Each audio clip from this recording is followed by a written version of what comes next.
माऊलीच्या वारीच्या वाटेवर लहान मुलांना वेगवेगळी वेशभूषा केली जाते. त्यातलीच ही विठ्ठलाची वेशभूषा केलेले हे लहान बाळ जे आहे ते वारकऱ्यांचं लक्ष वेधून घेत आहे.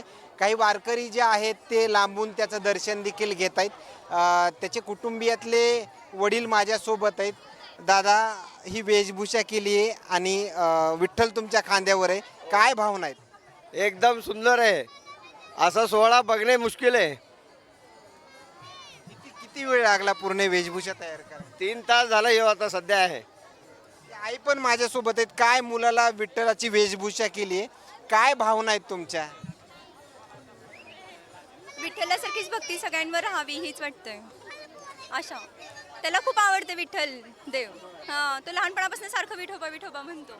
काय आता खरं तर वारीच्या वाटेवर त्याचं देखील लांबून वारकरी दर्शन घेत आहेत, त्यावेळेस काय भावना आहेत बघा? सगळेजण देवाच्या रूपात बघतात हे छान वाटतंय. या वर्षीचा सोहळा तुला काही बोलता येते? काय नाव काय तुझं? वरदराज. किती वेळ झाला इथं थांबलास माऊलींच्या दर्शनासाठी? किती वेळ? 2 तास. सुंदर असा देखावा जो आहे तो विठ्ठलाचा केलेला आहे आणि साक्षात विठ्ठल जे आहेत ते या बाळाच्या रूपामध्ये वारकऱ्यांना दर्शन देत आहेत, पुणेकरांना दर्शन देत आहेत. हे आपल्याला हे चित्र पाहायला मिळतंय आणि त्यांच्या कुटुंबियांच्या आलेल्या प्रतिक्रिया.